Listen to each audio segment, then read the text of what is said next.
Welcome back, everybody, to some more videos. First off, thank you guys for 220 subscribers. Today, we hit that, and we're only 80 away from 300. I think we can do it, because we got plenty of months. And we reached 200 in 6 months, so I'm sure we can reach 300, 400 in 6 months. So, today we're moving on to the Buffalo Sabres in our how they missed the 2020 Stanley Cup Playoff Series. So, this has been their 9th straight year without playoffs. There are almost this entire team has not experienced playoffs at all. Rasmus Ristolainen, Rasmus Dahlin, Jack Eichel, Sam Reinhart, Kyle Okposo, I think experienced playoffs though. Jeff Skinner hasn't experienced playoffs in quite a bit because he was with the Hurricanes. So you have a lot of players in here that aren't really used to playoff hockey, and you throw them in the playoffs, they're not going to be used to it. So I think it's good that they did not make the playoffs this year, because this has to be the final year. If they miss next year, that's a whole decade without making the playoffs. And they're not Carolina, so they can't do that. Only Carolina can do that. So I think this needs to be their last year. They have all the pieces in the puzzle to do it.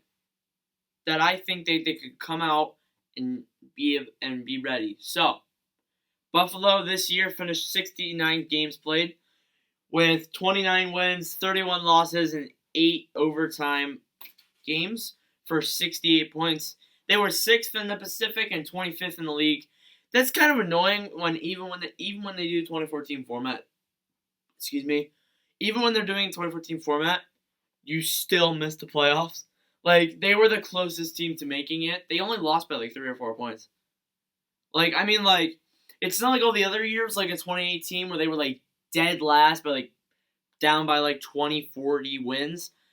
This time, they're only 3 or 4 points out. So that's actually kind of I feel really bad for them because if they did 4-team format, they would have been in. If they had won a game, if they had won a certain game and then maybe lost in overtime in another game, they would be in the playoffs. So it's just kind of sad where you look back and you're like, oh, I wish I could change that game, but you can't. So their leaders, to the surprise of absolutely no one, Jack Eichel leads the team with 36 goals, 42 assists for 78 points.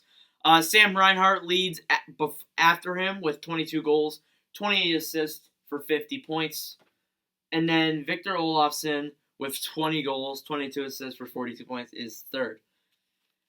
I think their core is solid. They got a good amount of prospects coming in, and then with the 8th overall selection and who they can select, whether it's Perfetti, Sanderson, heck, if Rossi's available, maybe, and Askarov. Askarov's projected to be available. If this team, like we talked about Askarov with the Ducks. We talked about how it could be a really big help with this team, and they need goaltending. Buffalo is basically the Eastern Anaheim Ducks, because they could use pretty much everything here. They could pretty much use Perfetti. They could use Askarov. They could use any of these players that I have down here. But they're at 8th overall. So I think maybe Sanderson and Askarov are going to be the only ones available. I think Perfetti will be gone at 7. Rossi will probably be gone at 5th, to be honest with you. So I think it would just be those two. All right, so their goaltending. Linus Ullmark led the team with 17 wins, 14 losses, and 3 overtimes. Carter Hutton as the backup, 12 wins, 14 losses, and 4 overtimes. So, as I said, they really need Askarov. And one thing they do need to clear up some cap space. I have their projected cap space via Cap Friendly in here. They have $856,866. Like you could. I don't even think you can pay an entry level contract that. So they're gonna have to clear some cap space in the time that they have before the draft in October. Now, players to be excited for, I really only have Dylan Cousins because not only can I really think of anybody else, but there really isn't anybody else, to be honest with you. I mean, there are some other prospects that they can become really good, but they're not necessarily as good as Dylan Cousins should be hyped up for. Is this team better next year? I hope this is the last year that Buffalo sucks. And heading into my 4th season just watching hockey, I hope they're not towards the bottom again and they're like up towards the top more. So I don't really know, to be honest. I had yes, no, and I don't know. I circled I don't know. Because I don't know what this team will either surprise me or it'll just do the same thing it did the past like 9 seasons. But it's probably going to be the same thing past 9 seasons because I don't know. I'm not too sure if this team is ready for the playoffs. But I do want this to be their last year. So at least try and make a run for it. Make it closer at least. And actually be competitive. Okay? And they got the 8th overall pick. We already discussed this. They can get Perfetti if he's still there.